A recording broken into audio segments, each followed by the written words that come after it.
নিজেরা গেছি, সাথে সাথে যাওয়ার কারণে আজকে আল্লাহ আমাদেরকে আমাদের বাইকে আমাদের মাঝে ফিরিয়ে দিয়েছেন। আমরা এই এমন বাংলাদেশটা আমরা কখনো চাই নাই যে আজকে এই রাতে রাতারে চিকিৎসা।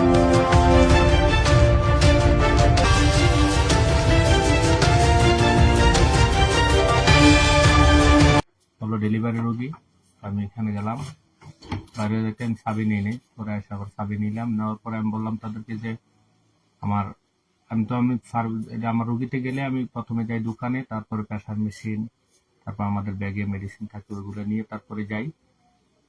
তো আজকে আমাকে যখন বললাম যে আমি ইয়েতে যাবো, ফার্মেসি যাইতে দেয় নাই, জোর করে বললো যে আপনি আগে রুগী দেখে রুগীর অবস্থা বুঝে ব্যবস্থা নেই।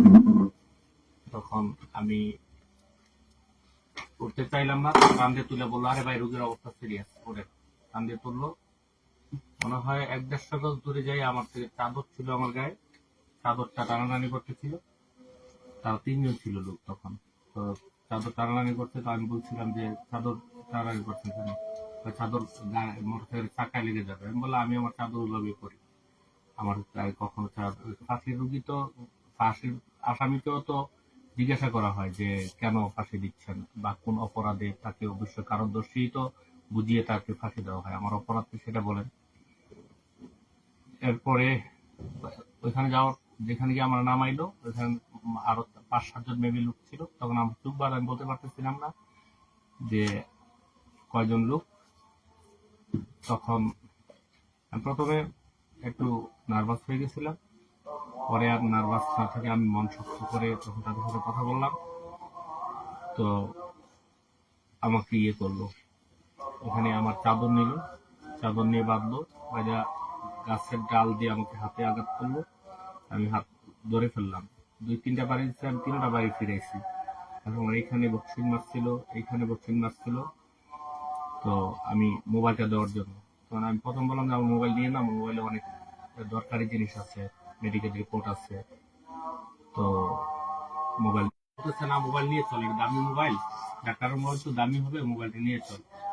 আরেকটা আবার বলতেছে কোয়ান্টিটি বেশি করিস না, এই মোবাইলটা টেস্ট করে আমাদেরকে ধরবে, সবকিছু ফ্লাশ হয়ে যাবে। তখন আবার মোবাইলটা আমার হাতে দিল। হাতে দেওয়ার পরে আমি তখন আইডিয়া করে আমার 711 নাম্বারটা মুখস্থ, ওই নাম্বারে আমি ফোন দিচ্ছি। ফোন দিয়ে জিজ্ঞাসা করলাম কে, দেখি যে আমার ওয়াইফ। তখন আমি বললাম যে আমাকে যে কোনো উদ্ধার করো, আমি আমার বাড়ি থেকে খুব দিকে গেছে, সেটা আমার মনে আছে, কারণ এই রাস্তা তো আমি প্রতি মাসে 2-4-10 বার যাই। তো আমার মনে আছে যে আমি এই রাস্তায় গেছি, তো এবং রাস্তার পাশেই আছি। আমি ভাবছিলাম হয়তো শান্তিনগর আছি, আমার এখনো জায়গাটা খেয়াল হয় না। তো তোমরা তো গেছিলে, তোমাদের খেয়াল আছে অবশ্য। তো আমি আইডিয়া করতে পারিনি কোথায় আছে। তবে এই দুলুবাইয়ের বাড়ি পার হইয়া কালীনগর এর যে পাথরগুলো আছে, পাথরগুলো যে পার হইছে, তো মোটরসাইকেল খুব বেশি লাফাইছে, এটা আমার মনে আছে। এই হিসাবে আমি বুঝছি যে আমাকে অলরেডি কালীনগর পার করে নিয়ে গেছে। এরপরে ফোন দিচ্ছি, ফোন দেওয়ার পর আমি আবার ওরা বলছি, কারণ ও যদি ফোন কেটে দেয় আমি তো আর ফোন দিতে পারবো না, আবার রিসিভও তো আমি করতে পারবো না, কারণ আমি তো দেখতেছি না, আমার চোখ বাঁধা। তো আমি দেখতে হাত বাঁধতে চাইছিল, আমি বলছি যে প্লিজ আমার হাত বাঁধবেন। তখন আমি তসবি করতেছিলাম মনে মনে হাতে, তখন আবার তারা হাত বাঁধে নাই। এরপরে আমি ফোন দিলাম, আর পিছনের বানটা প্রথমে দিয়েছিল খুব টাইট করে গাছের সাথে ফিটিং দিয়ে, তারপর যে লোকটা মোবাইল দিল সে হালকা করে দিয়ে গেছে।